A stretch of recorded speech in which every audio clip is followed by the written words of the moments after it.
श्राद्ध कर्म का वर्णन।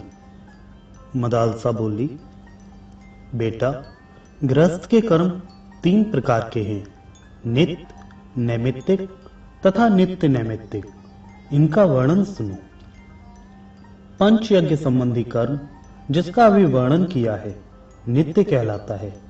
पुत्र जन्म आदि के उपलक्ष्य में किए हुए कर्म को नैमित्तिक कहते हैं।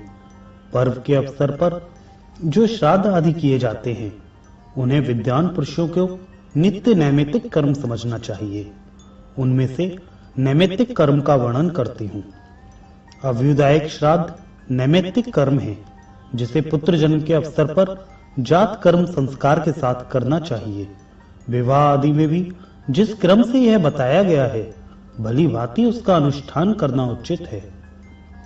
नांदीमुख नाम के जो पितर हैं उन्हीं का इसमें पूजन करना चाहिए और उन्हें दधि मिश्रित जौ के पिंड देने चाहिए।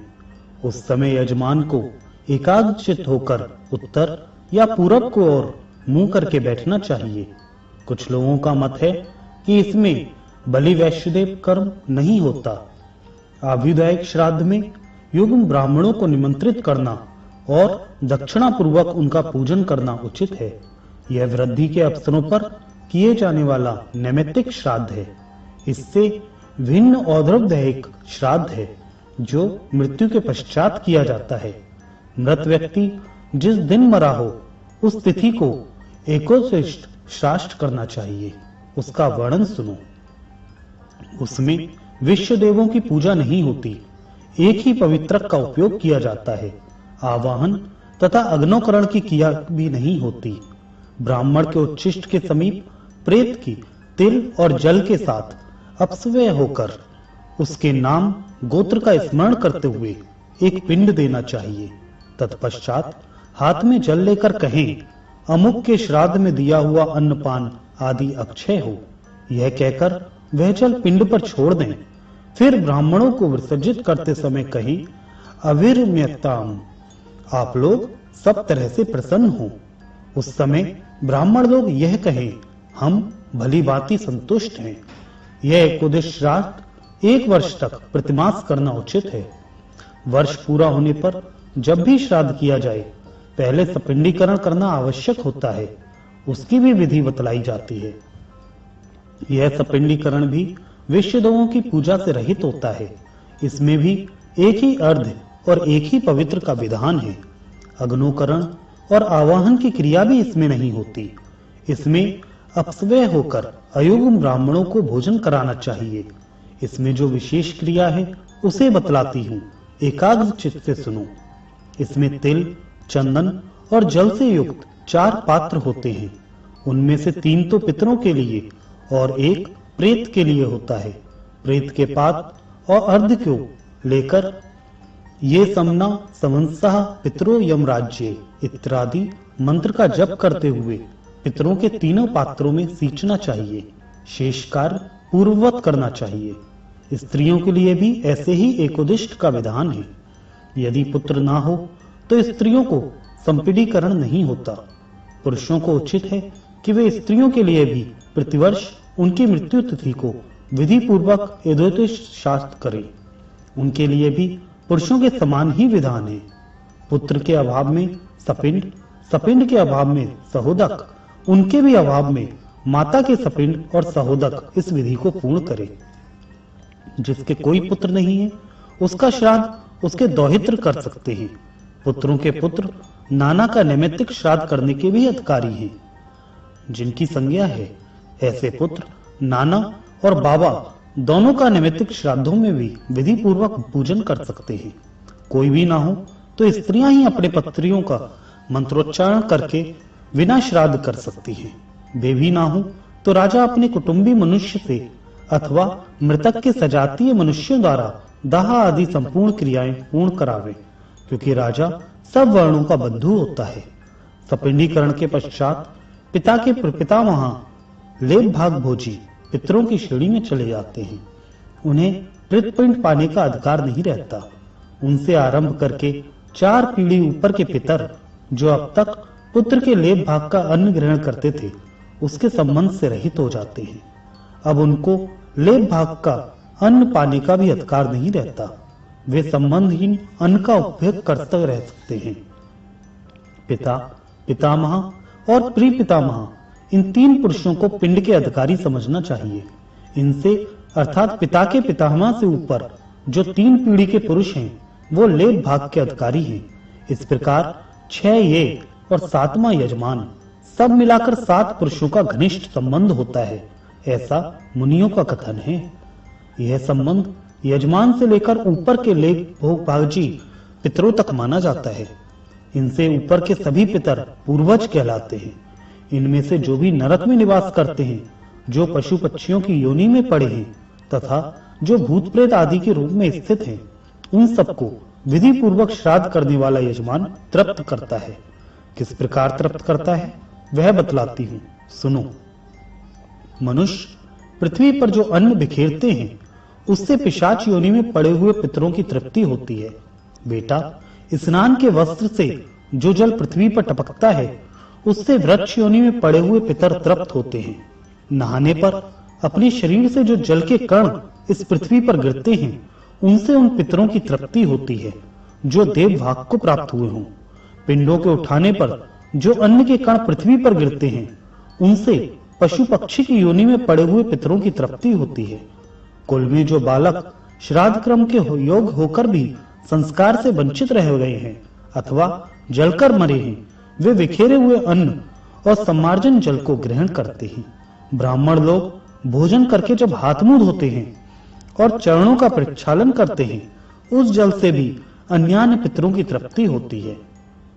बेटा, उत्तम विधि से श्राद्ध करने वाले पुरुषों के अन्य पितर यदि दूसरी योनियों में चले गए हों, तो भी उस श्राद्ध से उन्हें बड़ी तृप्ति होती है। अन्यायोपार्जित धन से जो श्राद्ध किया जाता है, उससे चांडाल आदि योनियों में पड़े हुए पितर तृप्त होते हैं। बस इस प्रकार यहाँ श्राद्ध करने वाले भाई बंधु अन्न और जल के कणमात्र से अनेक पितरों को तृप्त करते हैं। इसलिए मनुष्य को उचित है कि वह पितरों के प्रति भक्ति भाव रखते हुए शाक मात्र द्वारा भी विधि पूर्वक श्राद्ध करे। श्राद्ध करने वाले पुरुष के कुल में कोई दुख नहीं भोगता। अब मैं नित्य नैमित्तिक श्राद्धों के काल बतलाती हूँ और मनुष्य जिस विधि से श्राद्ध करते हैं उसका भी वर्णन करती हूँ, सुनो। प्रत्येक मास की अमावस्या को, जिस दिन चंद्रमा की संपूर्ण कलाएं क्षीण हो गई हों तथा अष्टका तिथियों को अवश्य श्राद्ध करना चाहिए। अब श्राद्ध का इच्छा प्राप्त काल सुनो। किसी विशिष्ट ब्राह्मण के आने पर सूर्य ग्रहण और चंद्र ग्रहण में अयन आरंभ होने पर, विधुव योग में सूर्य को संक्रांति के दिन, व्यतिपात योग में श्राद्ध के योग सामग्री की प्राप्ति होने पर, दुस्वप्न दिखाई देने पर, जन्म नक्षत्र के दिन एवं ग्रह जनित पीड़ा होने पर स्वेच्छा से श्राद्ध का अनुष्ठान करें। श्रेष्ठ ब्राह्मण, क्षेत्रीय, योगी, वेदज्ञ, ज्येष्ठ सामग, त्राणनिकेत, त्रिमधु, त्रिसुपर्णी, षड्विरक्ता, दौहित्र, ऋत्विक, जमाता, भांजा, पंजारिन, कर्म में तत्पर, तपस्वी, मामा, माता पिता के भक्त, शिष्य, संबंधी एवं भाई बंधु, ये सभी श्राद्ध में उत्तम माने गए हैं। इन्हें निमंत्रित करना चाहिए। धर्मभ्रष्ट, रोगी, हीनांग, अधिकांग, 2 बार ब्याही गई स्त्री के गर्भ से उत्पन्न, काना, पति के जीते जी जार पुरुष से पैदा की हुई संतान, पति के मरने पर पुरुष से उत्पन्न हुई संतान, मित्रद्रोही, खराब नखों वाला, नपुंसक, काले दांतों वाला, क्रूप, पिता के द्वारा कलंकित, चुगलखोर, सोमरस बेचने वाला, कन्या को दूषित करने वाला, वैद्य, गुरु एवं माता पिता का त्याग करने वाला, वेतन लेकर पढ़ाने वाला, शत्रु, जो पहले दूसरी पुरुष की पत्नी रह चुकी हो, ऐसी स्त्री का पति, विद्याध्ययन तथा अग्निहोत्र का त्याग करने वाला, शूद्र जातीय स्त्री के पति होने के दोष से दूषित तथा शास्त्र विरुद्ध कर्म में लगे रहने वाले अन्यान्य द्विज श्राद्ध में त्याग देने के योग्य हैं। पहले बताए हुए शेष द्विजों को देव यज्ञ अथवा श्राद्ध में एक दिन पहले ही निमंत्रण देना चाहिए। उसी समय से ब्राह्मणों तथा श्राद्ध कर्ता को भी संयम से रहना चाहिए।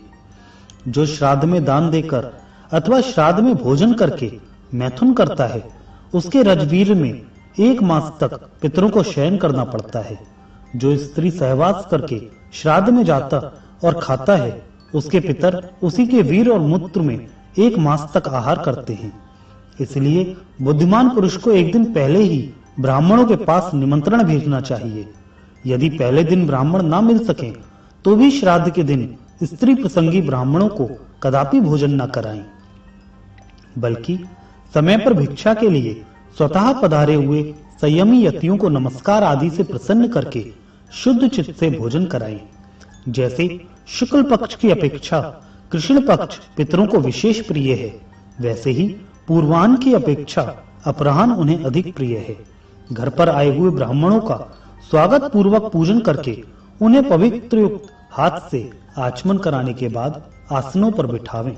श्राद्ध में विषम और देवयज्ञ में सम संख्या के ब्राह्मणों को निमंत्रित करें, अथवा अपनी शक्ति के अनुसार दोनों कार्यों में एक ही एक ब्राह्मण को भोजन कराएं। यही बात मातामहों के श्राद्ध में भी होनी चाहिए। विश्व देवों का श्राद्ध भी ऐसा ही है। कुछ लोगों का ऐसा मत है कि पितरों और मातामहों के विश्वदेव कर्म पृथक पृथक हैं। देव श्राद्ध में ब्राह्मणों को पूर्वभिमुख और पितृ श्राद्ध में उत्तराभिमुख बिठाना चाहिए। मातामहों के श्राद्ध में भी मनीषी पुरुषों ने इसी विधि का प्रतिपादन किया है। पहले ब्राह्मणों को बैठने के लिए कुश देकर विद्वान पुरुष अर्घ आदि से उनकी पूजा करें, फिर उन्हें पवित्रक आदि दें। उनसे आज्ञा लेकर मंत्रोच्चारण पूर्वक देवताओं का आवाहन करें। तत्पश्चात जौ और जल आदि से विश्व देवों को अर्घ देकर गंध, पुष्प, माला, जल, धूप और दीप आदि विधि पूर्वक निवेदन करें। पितरों के लिए ये सारी वस्तुएं अपस्वय होकर प्रस्तुत करनी चाहिए।